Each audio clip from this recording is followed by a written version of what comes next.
And we're live. Get started.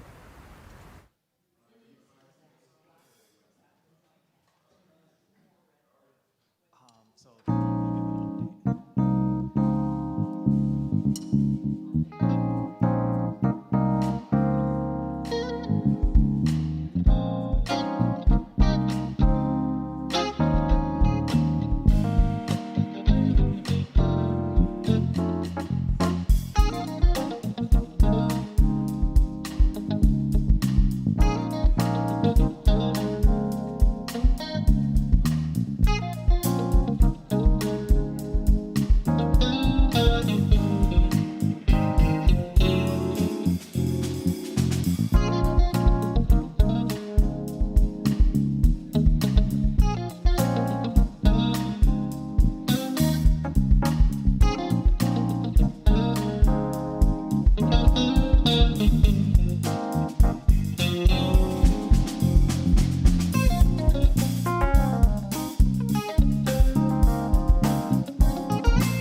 Good morning, Unity San Francisco. It is a beautiful day in your consciousness. Yes. Though it is a rainy day here in San Francisco, we welcome everyone in.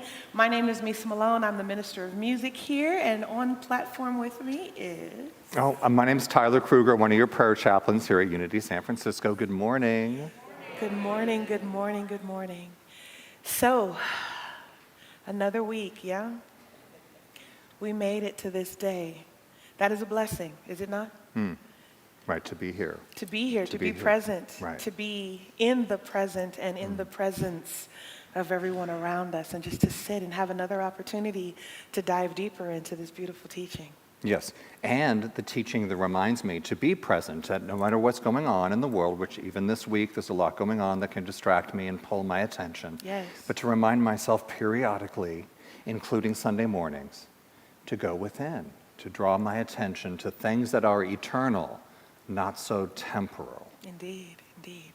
So Over the past couple of days, some of us have been participating in a prayer chaplain retreat, which is literally a retreat and some training to teach you how to go deeper into affirmative prayer, which for those of you who are new to New Thought is how we pray. It's not a beseeching prayer. It's not a please someone out there, fix it, save me, resolve it, solve it. It's I have the power within me. I have the understanding within me. And one of the beautiful things that we're acknowledging today is someone who was instrumental in bringing the prayer chaplain practice to Unity San Francisco. Today is his birthday. Errol, we love you. And we know that you're in the room with us. And we actually have a special prayer and reading that Tyler is going to do for us in Errol's own words. Right. There's a copy in the back, if you like. This is the long version. This is the shorter version. Okay. So from Errol's words, right, talking about the importance of prayer and why he wanted to be a prayer chaplain. So from Errol's words, celebrating his birthday today. Through the years, the people I admired the most had faith in the goodness of life and in their higher power. They saw beyond the surface appearances and gave me hope and supported and encouraged a vision of possibilities. Errol says, being a prayer chaplain allows me to continue that work. Every bit of prayer is valuable to evolution. I want to say that again. Every bit of prayer is valuable to evolution, to the progression of life. The more I pray, the more we all pray. The more Spirit's presence flows into our lives, the more spiritualized our world will become. Greater kindness and greater love will expand our hearts. All of nature will respond. The grasses, the trees, the animals, the water, the air, the ever-changing environmental factors. A world growing in spiritualization is a world progressing toward oneness. He was writing, he was thinking. To himself, he says, for the blessings and enrichments and peace I have received through prayer, I will always be grateful. For all that prayer has provided to progress well-being, greater being, I will be especially grateful. Errol's words. And there's an affirmation. I'll say it once. I am grateful that every prayer is valuable to my evolution. Can we know this together? I am grateful that every prayer is valuable to my evolution. So it is.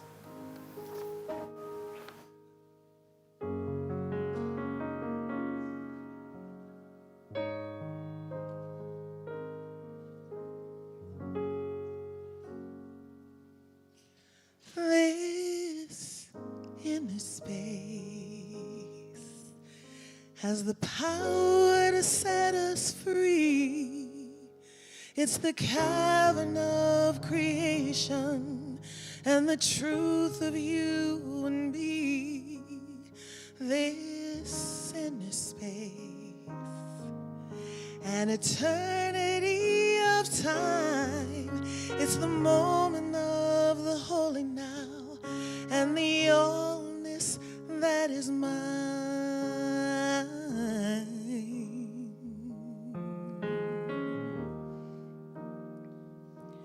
This inner space contains all that we need. From deep within the invisible comes the living air we breathe. This inner space is flowing in my bones. It stirs my heart, it stirs my mind, and every prayer I've ever known.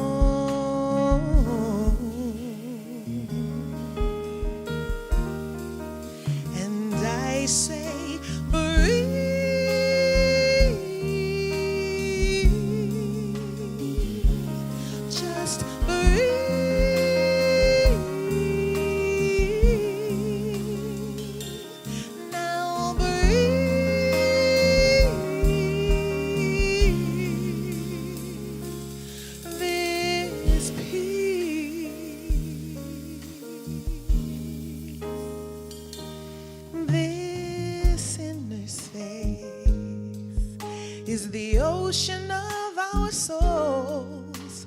And when we feel most broken, the truth is we are whole. This inner space connects us one to all. And though it would never push us, it will break down every wall.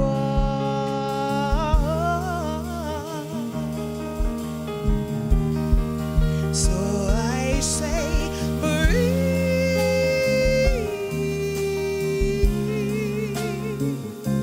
Just breathe.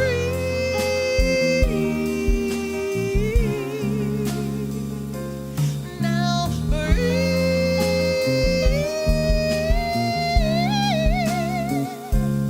This peace,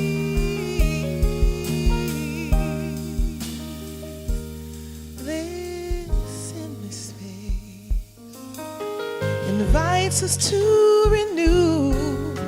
In all our endless choosing, we become the chosen to. This inner space, it never knows the past. In a quiet place you can hear it, and it might just make you laugh. So I say, breathe.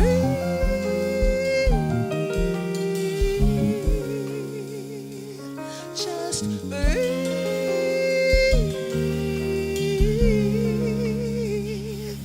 Now breathe.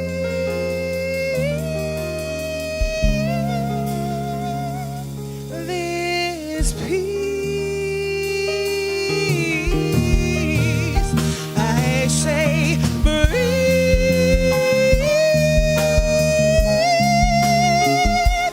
Just breathe.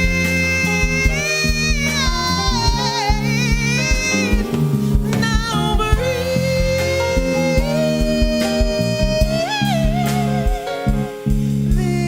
This peace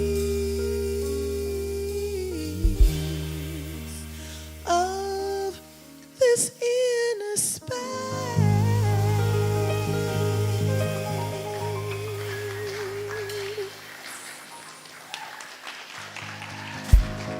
And so it is. Thank you. Thank you, Mesa. Thank you. Thank you for being here again.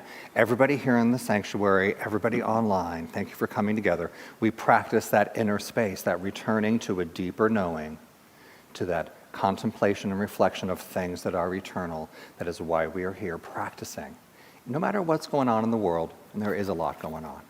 But I want to mention that every year here at Unity San Francisco, we give the year a theme. This year's theme, the year of manifestation. So again, even though things are going on in the world, I'm going to choose to manifest. And I'm going to choose what I choose carefully, cautiously, with some intention. I'm going to choose love for myself and for some of my neighbors, to do good in the world for myself and for others. And that manifestation, potential, does not change. It's eternal. So, celebrating our year of manifestation, we have an affirmation. I'll say it once, and I invite you to know this with me. I commit to creating in the realm of infinite possibility. Can we know that together?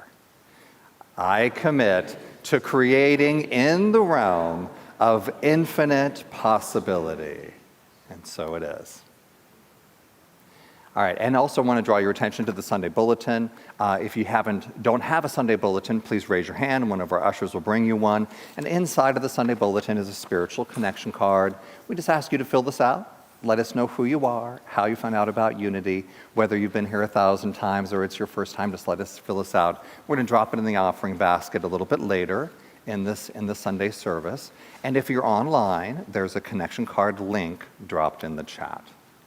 Really important on this connection card link is if you're a first-time guest, please let us know. If you're here in the sanctuary, we have a little gift for you here in the foyer. If you're online, let us know you're a first-time guest. We'd love to send you a little gift electronically. And here at Unity, we really believe in the ongoing process of meditation, self-reflection. And so we give a lot of opportunities to practice together. Not only can I practice by myself, but I can come and practice with others. One of those fun opportunities is every Sunday morning. There's a sound meditation, 10:15 to 10:45 every Sunday, both here in the sanctuary and on Zoom. Then Monday through Friday, there's a little noon lunch hour, 15 minutes. You go to the website, click the Zoom link, and join a prayer chaplain for a little moment of meditation. And anytime, day or night, you go to our library on the website. There's lots of musical inspiration, Sunday talks, and meditation. The music teams come into the stage, but right now I invite you to stand. Come get to your feet. Let's let the music move you. Let's sing together, Standing in Dominion. So I introduced this song last week. I thought you might like a chance to sing it with us again. We're going to keep it simple, but it's a powerful affirmation that you need to stand in your dominion. So here we go. I am standing in dominion and authority, standing in the truth of my divinity. I am standing in dominion and authority, spreading joy, peace, and love. God has me. I am standing in dominion and authority, standing in the truth of my divinity. I am standing in dominion and authority, spreading joy, peace, and love. God has me. I am the light that shines to brighten the bleak. I am the power of love that strengthens the weak. I am the faith that lifts and emboldens the meek. God moves as me and all those who truly see. I am standing in dominion and authority, standing in the truth of my divinity. I am standing in dominion and authority, spreading joy, peace, and love. God has me. I am standing in dominion and authority, standing in the truth of my divinity. I am standing in dominion and authority, spreading joy, peace, and love. God has me. I am more powerful than I can conceive. The power of the one, it flows through me. Divine consciousness alive as me. God moves as me to be the change that this world needs. I am standing in dominion and authority, standing in the truth of my divinity. I am standing in dominion and authority, spreading joy, peace, and love. God has me. I am standing in dominion and authority, standing in the truth of my divinity. I am standing in dominion and authority, spreading joy, peace, and love. God has me. Is that not a powerful affirmation? I'm sorry, is this an audience or an oil painting? Is that not a powerful affirmation? I am standing in my dominion and my authority as God, and my job is to spread love, peace, and joy. That's the affirmation. That is my job. That is why I am here. To be joy, peace, and love. Right? Okay, so we're gonna do this. We're gonna do this. You ready? So I want you to repeat after me. Say, standing in dominion, standing in dominion, standing in dominion and authority, standing in dominion, standing in dominion, standing in dominion and authority. Speak it with conviction. Standing in dominion, standing in dominion, standing in dominion and authority. Standing in dominion, standing in dominion. Make up space. Standing in dominion and authority.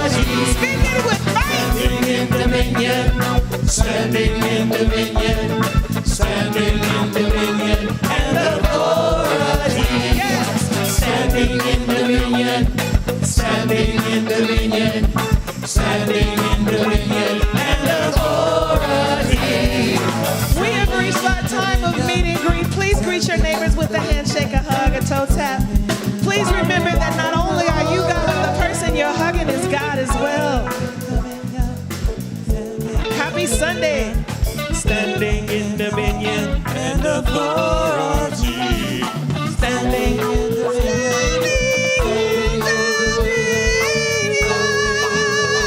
and authority. Standing in dominion, standing in dominion, standing in dominion and authority. Standing in dominion, standing in dominion and authority.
They're not coming up? Okay. All right. Dun, dun. Come on, band. Excellent. There will be more time after service for us to have additional time to communicate and community and fellowship. I know I'm not supposed to say that word. It's taboo. Fellowship. Shh. But that's what it is, right? When you are in community with others, you are communing. You are in fellowship. And this is a wonderful time of our week. I look forward to it every week. I hope you do too. So in addition to all of the things that are going on in the world, leave us not forget about our children. I think we're going to bless the children from a distance today. But we're going to hold that the world's children, the children inside of each of us, the children downstairs, that they understand that they are absolutely whole and perfect just the way they are. I did not hear that growing up. It took a lot of time, a lot of therapy, and a lot of love for me to get to a place where I can actually say this to myself and mean it. You are God's perfect expression of divine life. We see you and we love you exactly the way you are. Can we know that together for the world, the child within you, the child downstairs? You are God's perfect expression of divine life. We see you and we love you exactly the way you are. Yes. And so it is. So today it is my honor and my pleasure to introduce our speaker for the day, our one and only president of the board, Mr. Tom LeNoble. Now for those of you, show him love. For those of you who are new or maybe don't have an understanding of who Tom LeNoble is, Tom is a force of nature with a very calm spirit. He's really, really big and speaks really, really calm, which I know nothing about. nothing.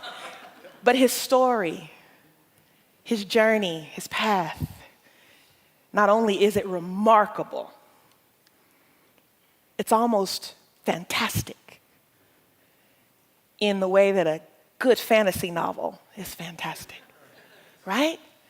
Because if you read his book from, give me the title now, I want to make sure I get it right, From Business Suits, Hospital Gowns, and High Heels, My Life in Business Suits, Hospital Gowns, and High Heels, you will see that this beautiful example of divine life, who started with extremely humble beginnings, grew to be amazing. And when he speaks with you today, I want you to, I've actually had the honor and blessing of hearing this talk, so I know how inspiring it's going to be for you. But when you hear this today, I want you to think about your life and how your life can be an example for someone else, as Tom's life has absolutely been an example for me. But before we do that, we're going to invite Carrie Hillary back. Everyone, Carrie Hillary. You heard her earlier on a tambourine solo. This is Carrie Hillary. Carrie Hillary is a New Thought recording artist who has 12, 14? 13. 13 albums. Somewhere in the middle. 13 albums and has traveled the world spreading a message of love and community, wholeness, and light. So please, everyone, Carrie Hillary.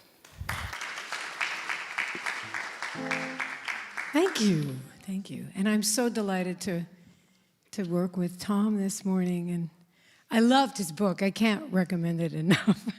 So there's your plug.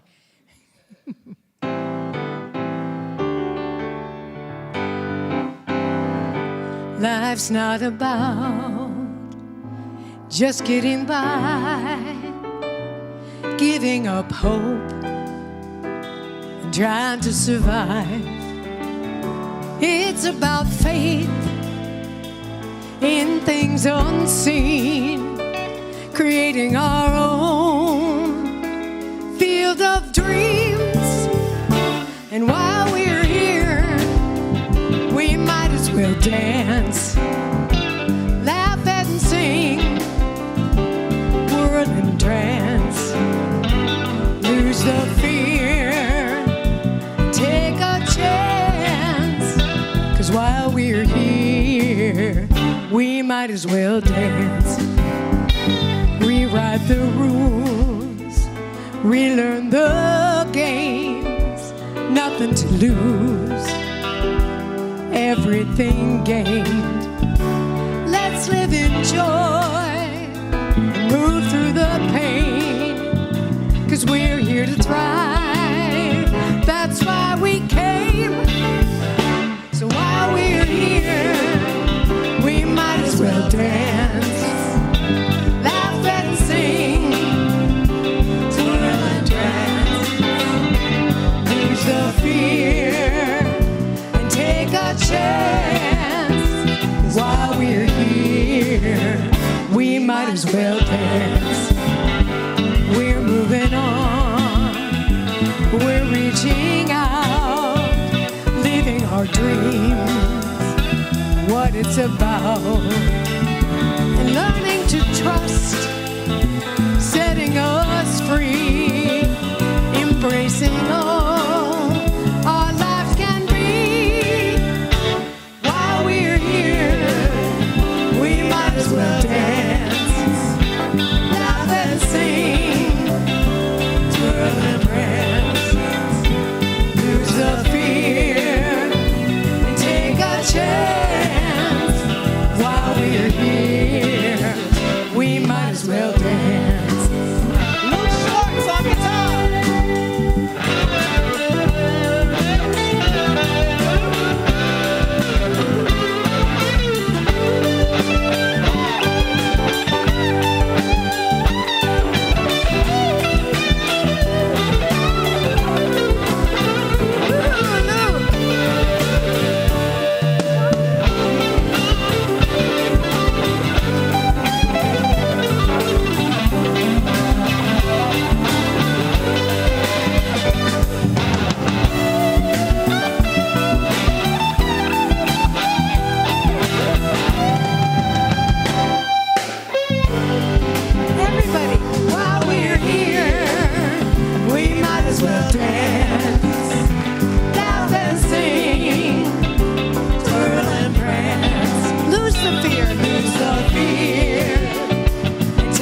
a chance while we're here. We might as well dance. Do that again. While we're here, everybody, we might as well dance. Laugh and sing, twirl and prance, twirl and prance. Lose the fear, lose the fear. Take a chance while we're here. We might as well dance. While we're here, we might as well dance. One more. While we're here, we might as well dance. Carrie Hillary.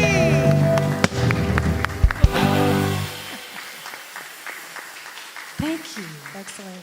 All right, ladies, gentlemen, and those too fabulous to be contained, I bring you Tom LeNoble.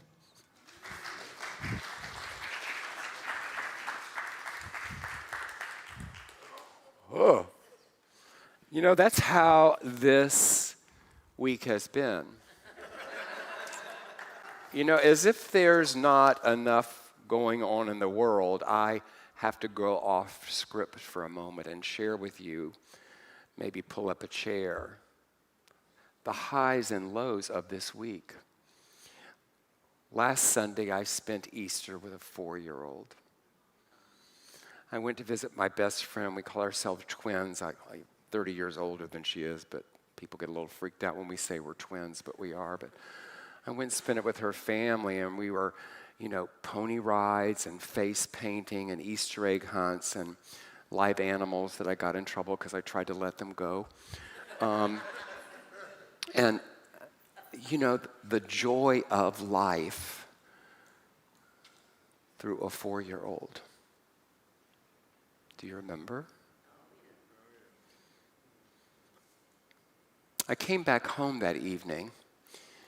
I was trying to get to the airport because I had a 7:30 flight that had already been delayed 2 hours. By the way, it was 4 in the afternoon. And I made it on that flight. Another one, right? And on Monday, I'm going to share something with you. And before I tell you the story, know that she's doing just fine. But my dear friend Mary, Miss Mary, called and left me a cryptic message that sounded very strange and asked me to call her back, that she was at the hospital. And so I did, and dropped everything I was doing and went straight there, and got there beautifully just in time as the doctors and people were assessing her, because you see, Mary had a stroke. And it was great because there's this team of doctors starting to quiz, and Mary's sitting in the chair and I'm sitting on the bed, and finally one doctor looks at me and says, "And who are you?" And Mary looked at them, affirming that she was just fine to me, as she said, "He's my brother from another mother."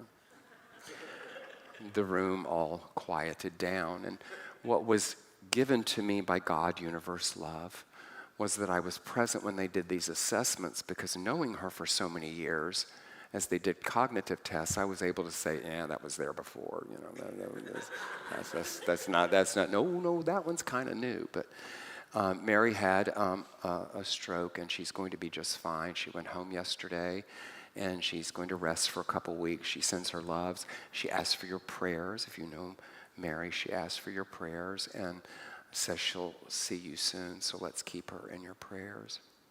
So that happened. And then I had to go for a procedure and heard the words, cancer.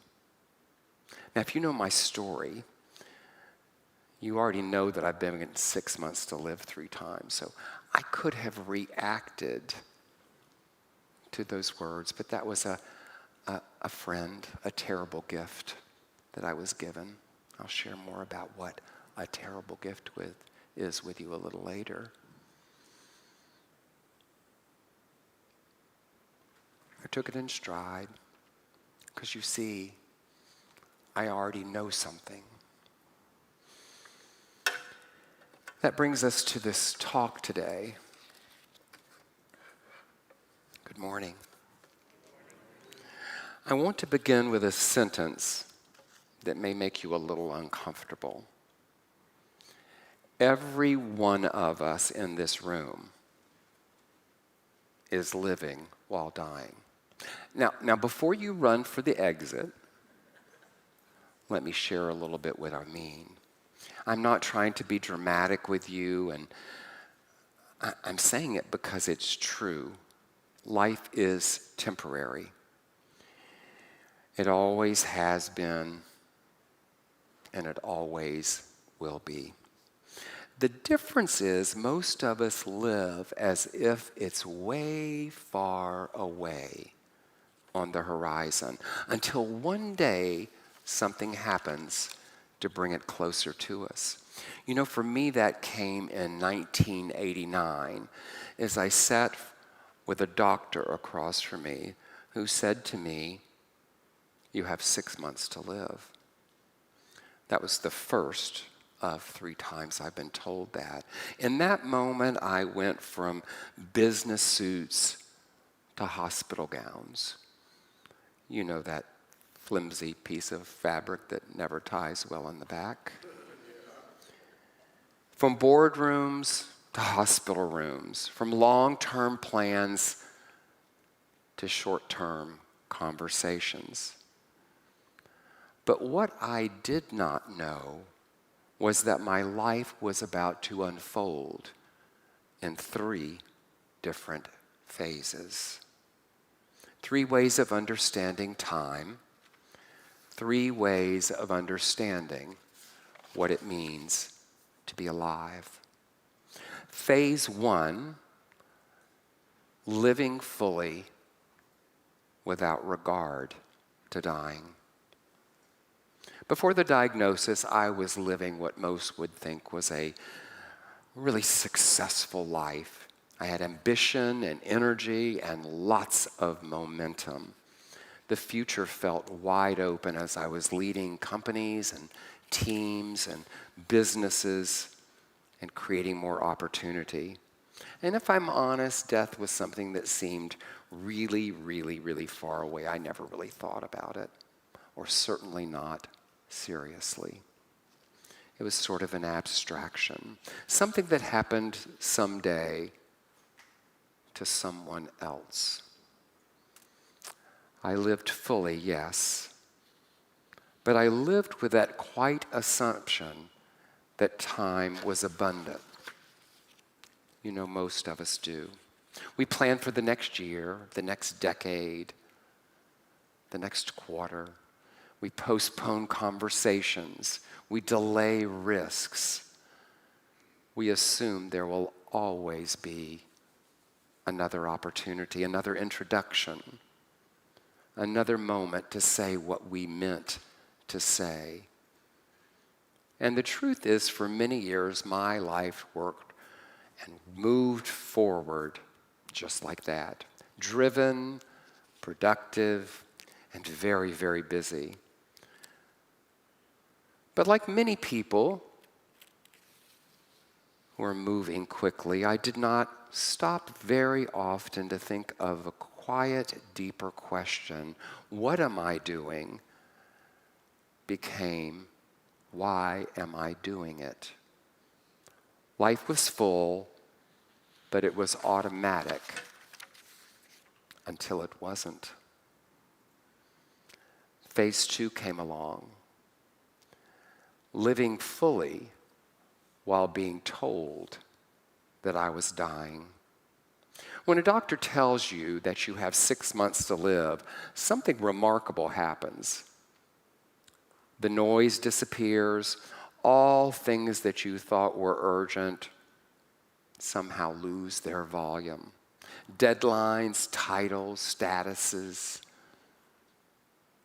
decks, they all shrink. And some things become very, very clear in that process. Who you love, what matters, and where your attention belongs. Illness has a way of stripping us down to the basics, the essentials. It forces a kind of listening, not the listening we do in meetings, but a deeper kind. Listening to your own life. During that time, I realized something important. When time becomes visible, priorities become honed. I began to notice moments differently. A conversation became more meaningful. A walk became more deliberate. A sunrise felt less ordinary. Life did not become smaller. It became sharper, more vivid, more intentional. And something else happened. I began to understand resilience in a way that no leadership seminar had ever taught me. Resilience is not pretending everything is fine. Resilience is choosing who you will be when everything falls apart. When illness removed certainty, it gave me clarity. It forced decisions. How will you spend your energy? Where will you place your attention? What kind of person will you be when the horizon suddenly moves so much closer? That season shaped my life, not just how I lived, but how I led. Because I realized something very important, that leadership lessons that I learned in boardrooms were valuable. But leadership lessons that I learned in hospital rooms were transformational. In the hospital, there are no titles, just human beings making decisions about what really matters. And in that environment, a different kind of leadership emerges, a different kind of being, presence, compassion, perspective, the ability to remain steady when circumstances are not. Those lessons stayed with me long after the hospital gown was folded neatly and put away. I learned about something that I'll share with you now called terrible gifts. You've likely had one, or you know somebody who has. We lose someone we love, a relationship ends, a pet, their life comes to an end. We get sick, some disaster hits our life. These are terrible things we wouldn't wish on anybody. But here's what I know to be true. Whether it's a week, a month, a year, or 5 years, there's a gift that will come out of it. I call them terrible gifts. Let me give you an example of my favorite, this woman, Lindsay Mitchison. She was Olympiad level. She went in the hospital for a minor procedure and got MRSA. She came out of the hospital without a leg. As she sat in her wheelchair with a walking stick and a cane, she could have gone to some deep, dark places, and she did. And one day she looked at the cane and the walking stick and said, "This is now how people define me, and I don't like the way they look." So Lindsay fashioned a new cane in her kitchen oven out of acrylic. She made the handle by wrapping it around a wine bottle. I love that part. Today, Lindsay owns a global business called NeoWalk.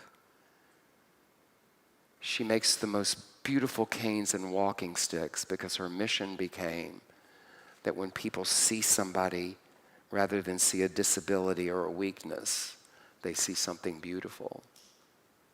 Lindsay got a terrible gift. The third phase, phase 3, living fully while realizing I was dying all along. Years passed and something slowly became clear to me. I had not suddenly become living while dying. I had been doing it all along. We all are. The difference is awareness.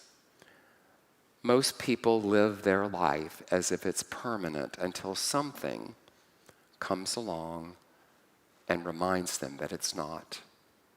For me, illness accelerated that realization. But the truth is, the clock was always running for all of us. The insight was not tragic, it was liberating. Because when you understand that life is finite, you begin to live differently. You choose more carefully, you speak more honestly, you risk more thoughtfully, and you love more openly. You stop postponing the life you are already inside of. And that realization changed the work that I do today. Today I work with leaders and entrepreneurs and individuals navigating the important moments of their lives. Some are expanding into new leadership roles. Some are rebuilding after unexpected occurrences. Some are successful on the outside and quietly asking deeper questions on the inside. And the work we do together is not about productivity. It's about alignment. Because the most powerful leaders I know are not the busiest ones. They are the most deliberate ones. They understand that time is finite, that energy is precious, attention is a choice, and leadership at its best is simply the practice of living in that awareness. People sometimes ask me what it means to live fully. It does not mean squeezing every experience into every day and every moment. It does not mean chasing adrenaline. Living fully is quieter than that. Living fully means being fully present for the life you're already living. It means noticing moments that most people do not notice. It means saying the things that matter while the people who need to hear them are still here.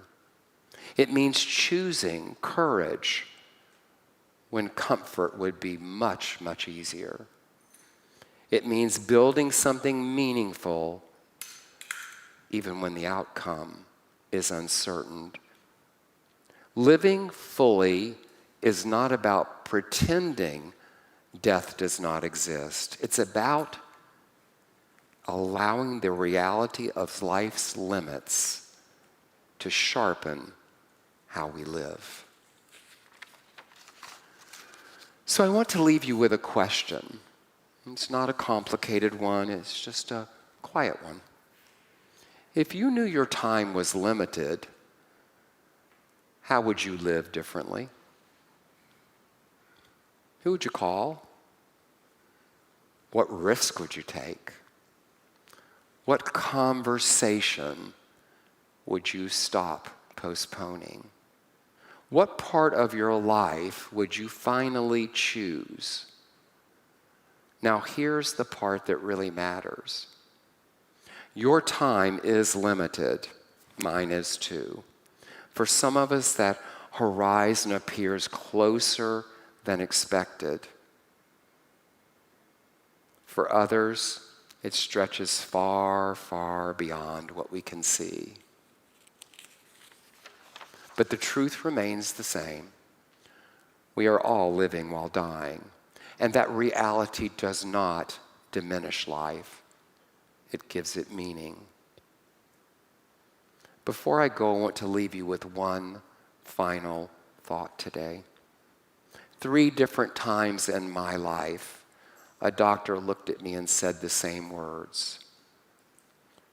You have 6 months to live. Now, when someone hears that once, it changes them. When you hear it 3 times, it changes how you see everything.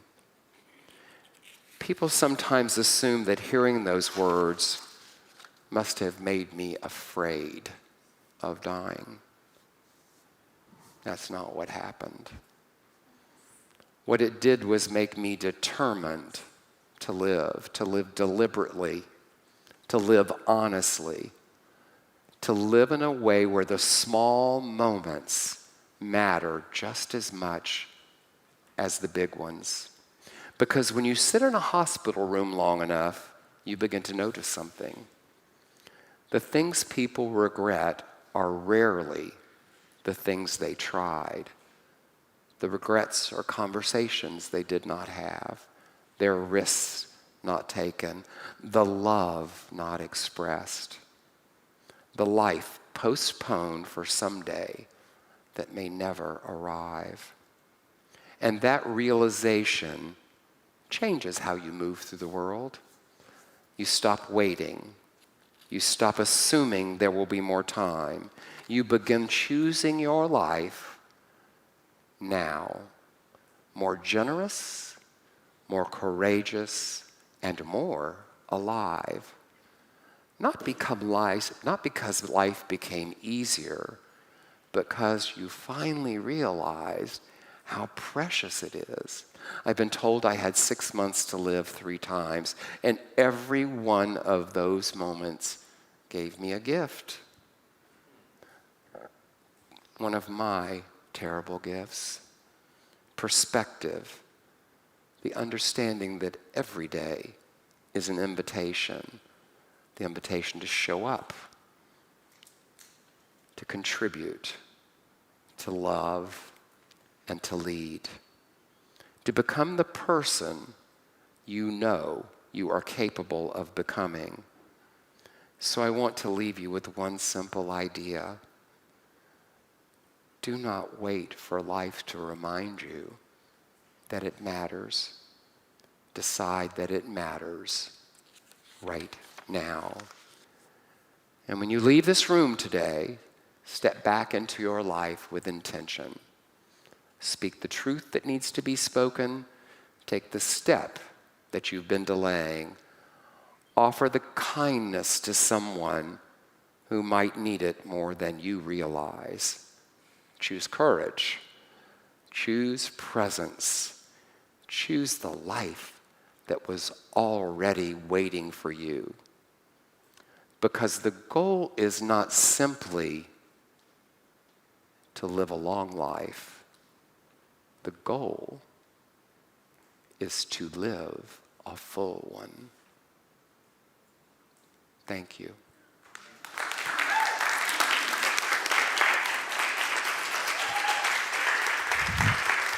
Let's have a round of applause for Tom LeNoble. Thank you. All right, we're going to take that to our time of meditation. Thank you so much, Tom. Time is finite. We all have our own measure. Most of us don't know exactly what that allotment is, but we all know that it's ephemeral. I'll invite you to get comfortable in your seats and let these words wash over you as we head into meditation. In my pain, there inside my weakness is the seed of something greater in me, and the shame of not choosing higher of all the disappointing moments fade into God. No mistakes have been made in God. All the ways we seem to fail in God all fade. It all fades into God.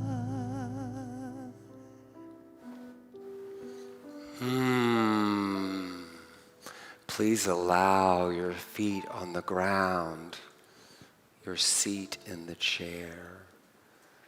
If it feels good, let your eyes close. Let gravity do what gravity does. Where are you living your life fully? What's waiting before you that you always wanted to do? What's something you always wanted to share with someone?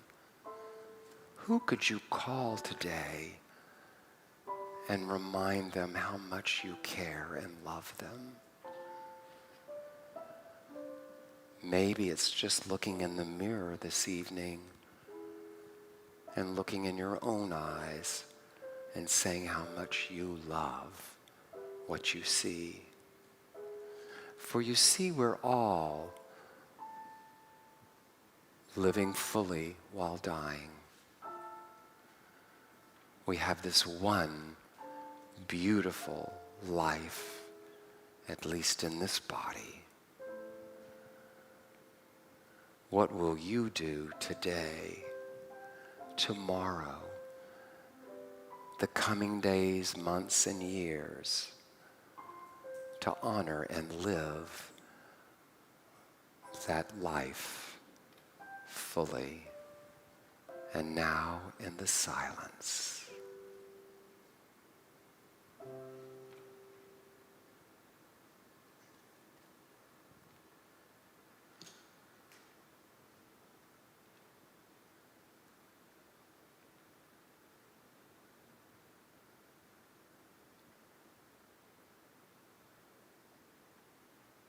and now feel that chair, your feet. Allow your eyes and mostly your ears to listen to this angel's message.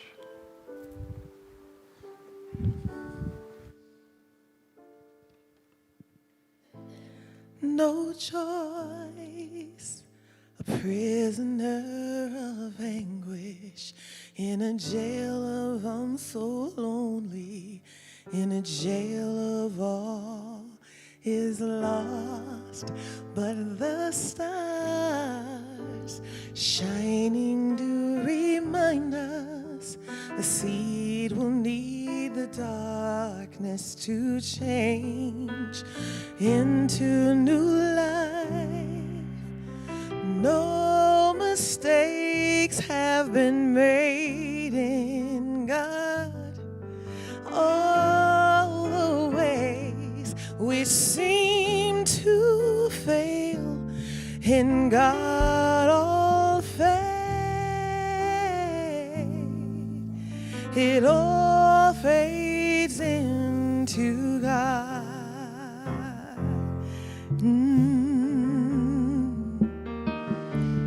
Into God.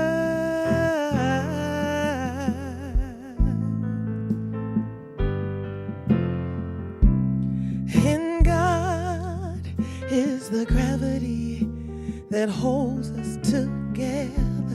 In God is the orbit in which I am spinning. I see the stars and I remember to remember inside my pain is the seed of my strength. In God is the gravity that holds it together. In God is the orbit in which I am spinning. I see the stars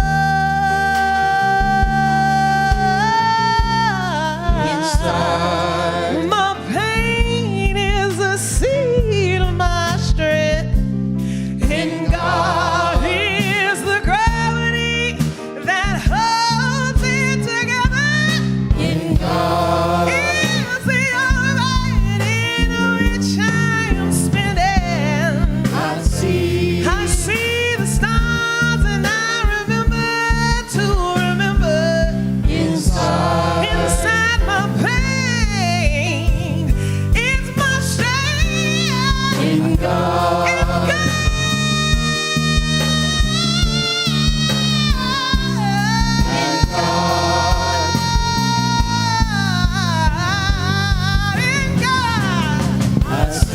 I see the stars and I remember.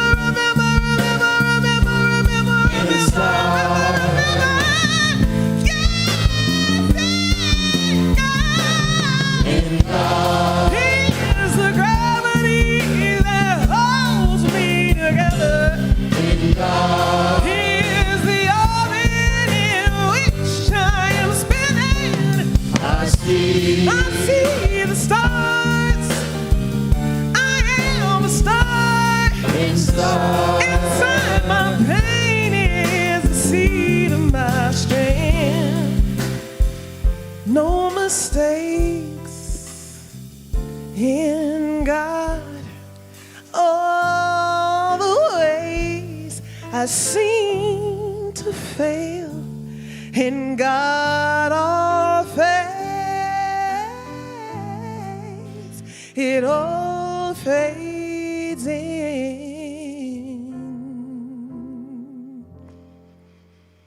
It all fades in.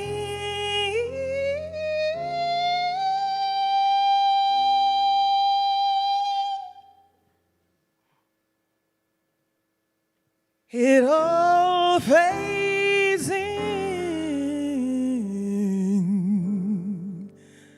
to God.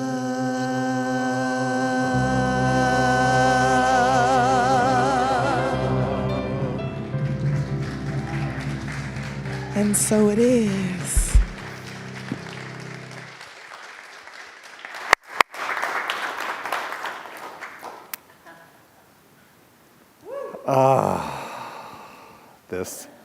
This sacred space of calming down and remembering things that are way more eternal than all of the temporal things that consume my thoughts. Thank you, Tom, for this.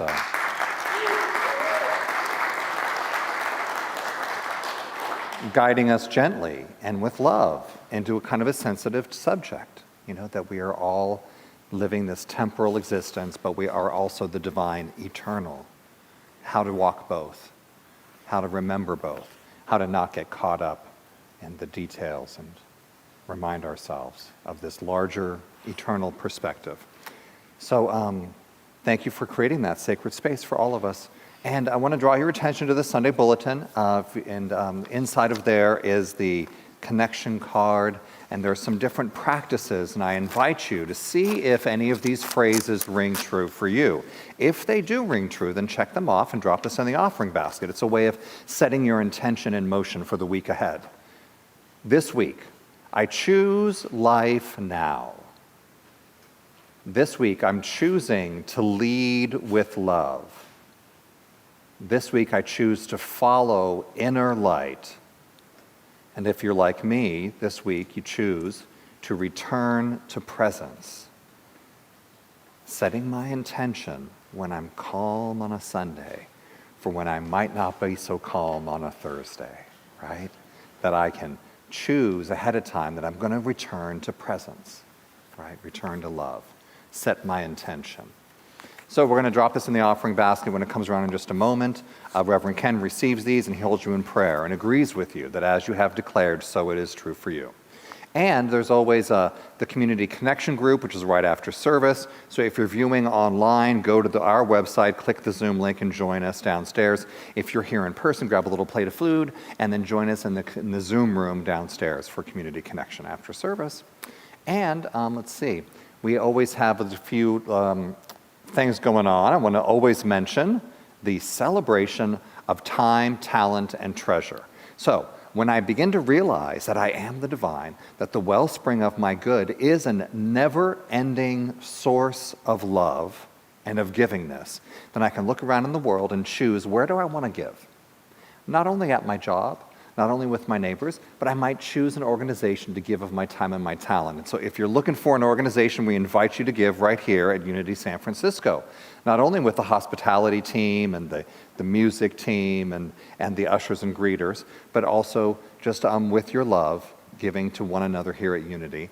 And there's also giving of our finances. And there's a QR code, it's in the bulletin, it's on the screen behind me, or there's a white envelope in the chair seat in front of you. If you're watching online, there's a donate link in the chat. And the ushers are coming forward with the offering baskets. And we always anchor our time of giving with an affirmation. So I'll say this once, and then I invite you to know this with me together. I give with abundant love and joy, and as I give, I receive. Can we know this together? I give with abundant love and joy, and as I give, I receive. And so it is.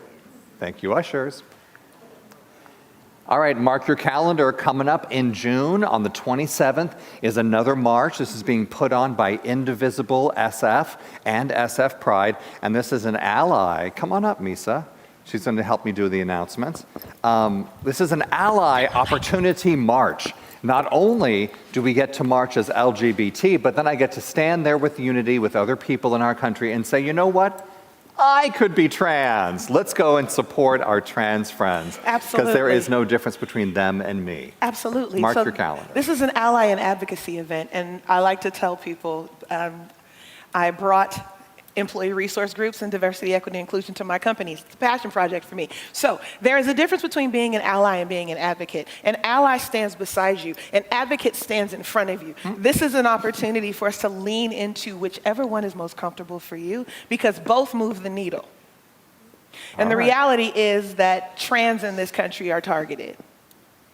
Trans in this company are, well, they're the new us, if you kind of get what I'm saying there. So this is an opportunity for us to raise our voices. This is an opportunity for us to put our feet to our faith. We are an unapologetically inclusive community, which means anyone who shows up is welcome the way they chose to show up. Yes, yes. So if this is something that is in your heart and it's something that you feel powerful and strong about, then I absolutely recommend that you join us for the I Could Be Trans March.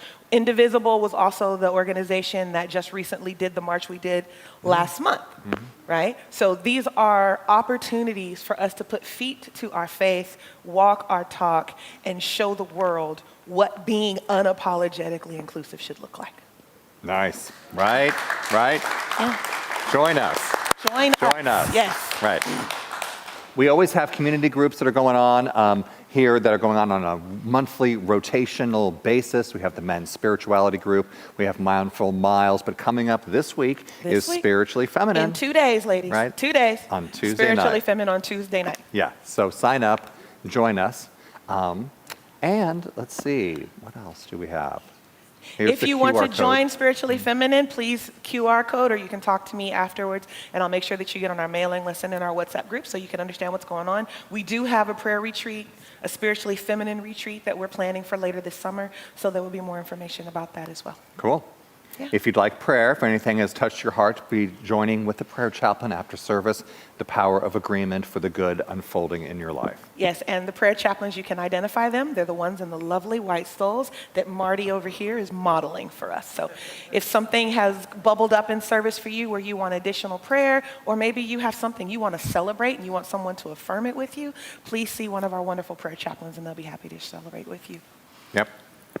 Thank you to everybody that makes Unity San Francisco possible. Not only the volunteers and the music team, not only the governing board, but each and every one of you, both here in the sanctuary and watching online. We together make Unity San Francisco.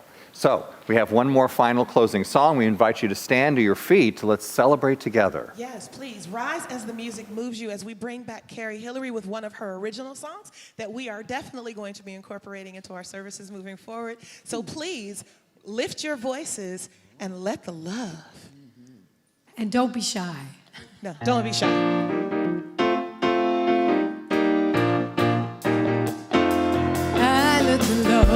wash over me. I let the love wash over me. I let the love wash over me. I let the love wash over me. I let the love wash over me. I let the love wash over me. I let the love wash over me. I let the love wash over me. I let the love wash over me. I let the love wash over me. I let the love wash over me. I let the love wash over me. I let the love wash over me. I let the love wash over me. I let the truth wash over me. I let the truth wash over me. I let the truth wash over me. I let the truth wash over me. I let the truth wash over me. I let the truth wash over me. I let the truth wash over me. Grace, I let the grace wash over me. I let the grace wash over me.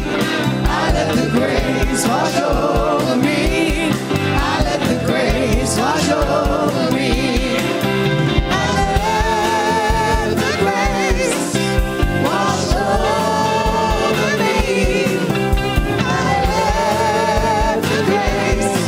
let the grace wash over me. I let the grace wash over me. I let the joy wash over me. I let the joy wash over me. I let the joy wash over me. I let the joy wash over me. I let the joy wash over me. I let the joy wash over me. I let the joy wash over me. I let the joy wash over me. I let the joy